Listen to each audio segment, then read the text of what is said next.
Good morning. Today we are visiting Mr. van der Merwe, Kali van der Merwe. He is the founder of Safland.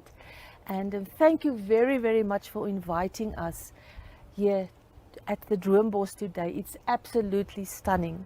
But we're not going to talk about the Droombos today. Today we're going to talk about the man, Mr. Kali van der Merwe and Safland.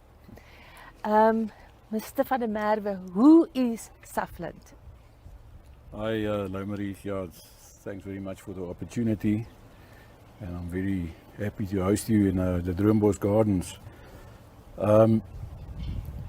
Who is Safland is a bit of a long and a loaded question. Safland was founded in 1992 by myself and my wife Marinda.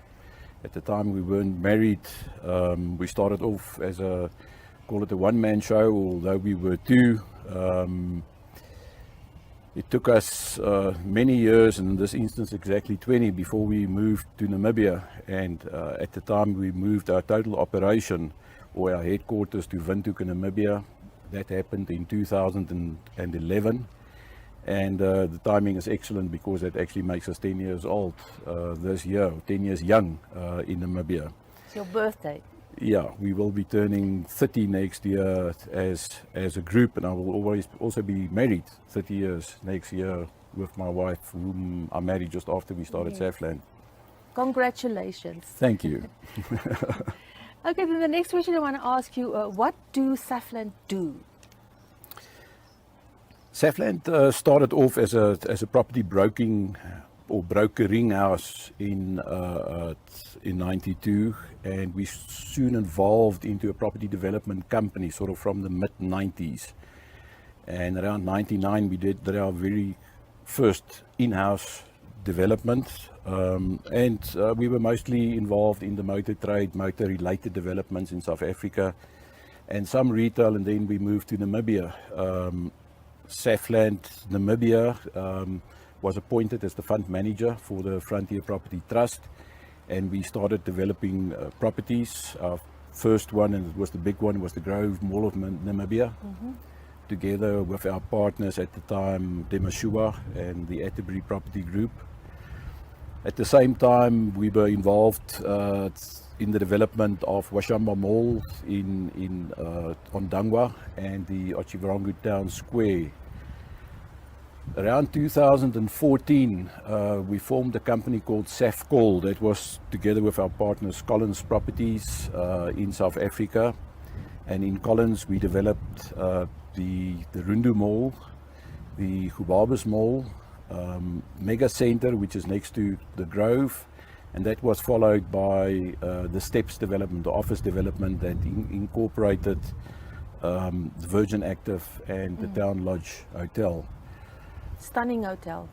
Thank you, thank you. We don't own it, but we're very happy to have it as part of our portfolio. I think the Safland that we see today is fairly different. There's still a belief out in the market that we only do and work on our own developments, which is not true. We have numerous clients in Namibia, and our services is typically in property development, project management, property management, facility management, and a host of other services that we offer to the market in general. So it's like a huge service that you actually provide. Yes, I would say Safland is probably the most diverse in as far as services are concerned property company in Namibia. Okay. Is there some advice that you can give entrepreneurs that want to break into the market and invest in property or in real estate? Because you're a man with years and years of experience. What advice can you give in these difficult times? Yeah, that is true. We do have years of experience. I think it starts off with the word break into the market. There's no breaking into the market, and I think it should be fairly clear from where I started off with us being founded in 1992.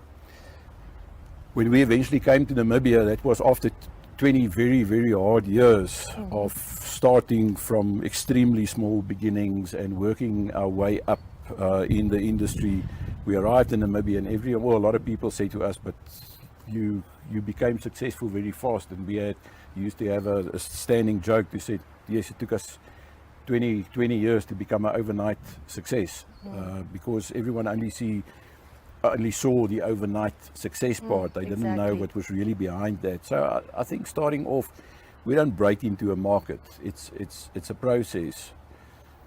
Where do you start and when do you start? The answer is now. You start immediately. You take your first step.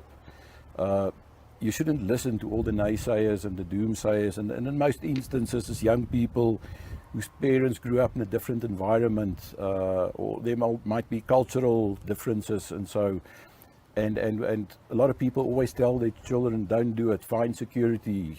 Make sure that you that you study. And I'm not talking against any of those, and especially not educating yourself.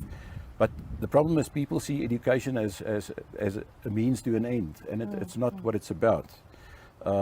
Start taking the steps, but one must be very careful. I think honesty is extremely important, and I think in this instance specifically, to be honest with yourself. Yeah. Not everyone out there is an entrepreneur, and not everyone should be an entrepreneur.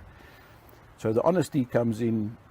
Do you really see yourself as an entrepreneur? A lot of people want to own a business because they're not happy in a current scenario. And to that I would like to say, if you're not happy at what you're doing, or maybe rather rephrase, if you're not doing what you believe will make you happy, find happiness in what you're currently doing. Entrepreneur, you will be doing things that won't make you happy. People see a certain business, and whether you want to be a florist or whatever you want to do, unfortunately with that goes finances. And if you don't enjoy finance as an entrepreneur, you have to do those things you don't have to do. You will have to employ staff. You will have to deal with those challenges. You will have to deal with the tax man. And that's the facts of life. And an entrepreneur is a person who can deal with all these little issues in the best way possible. But I think most importantly, I actually was thinking maybe to end off with that, but let me say it at this stage. If one wants the secret to success, and this is the ultimate secret, this is the silver bullet to success, is a desire. Yes. And that's what you need, is desire. And desire is a very small, big word. But to have the desire for something, to have this picture in your mind of where you want to be, and to make the commitment to get up every morning and to take that first step every day that'll lead to something. And that's ultimately what it's about. I know a lot of people want a silver bullet, and that's why in good health people are always looking for the next medicine or the pill, and so instead of looking at a lifestyle situation. And this is exactly it. There's no silver bullet. That's very, very good advice. Okay, then the last question I want to ask, I know you very, very busy and you haven't got a lot of time, but tell us your story. You had a vision. How did it all start? It was obviously hard work and a lot of challenges, but just tell us shortly you're the man, Mr. Kali van der Merwe, your story. Unfortunately, and how did it all start? Yeah. Unfortunately, it is probably as bland as the rest. I had a burning desire. To make something of my life, but I had no idea of how to do it or where to start. So there was literally nothing. I didn't leave school with this fantastic vision. I wasn't a very strong student at the time. There was actually, to be quite honest, when I left school, I wanted to become a journalist. That's what I wanted to do. And then things happen in your life, and you find yourself on a certain path. Yes. And personally, I was what did they call it at the time? The promotions manager at Magalies Park Country Club in South Africa. And I met someone who was involved in property, and I liked the idea, and I started off in property initially as an estate agent, which didn't last very long, and I started moving up in property and I started developing. So that's when that tickled my interest. Yes. But it could have been anything. So I think it's back to the point. And I like to refer to that as the Johnny Walker effect. And let's just keep walking. Start walking into a certain direction, and be observant, and see what really trickles your fancy. Or sometimes it might be something that you don't really appreciate. If you look at our story today, we're mainly talking about Safland. Went up to a certain stage in our life, and it's late in our lives. And my wife and I always had this bit of a dream with hospitality, and that's when Roombos happened, unfortunately 4 months before COVID, Yes. which presented its own challenges. But today at Roombos we're looking at farming with herbs, and I'm as passionate about the herb farming as I am with Safland. There's new challenges within Safland. A lot of them are taking us to places that we never really considered before. I think the important thing is, I actually know the important thing is keep walking. Start off in a certain direction. If you have to work for someone, be the best employee. I want to go as far as to say, if you don't excel in what you're doing for someone else, you'll find it very difficult to excel in your own business. We can always find the time to be the best employee, the energy to become and to remain the best employee, and that's where it starts. That's where people will identify you, and that will set the tone for the rest of your life, and probably the stepping stones for you becoming a successful entrepreneur. Yes. Mr. van der Merwe, thank you very, very much for your time.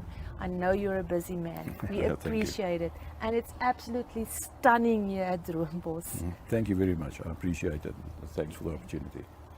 Thank you.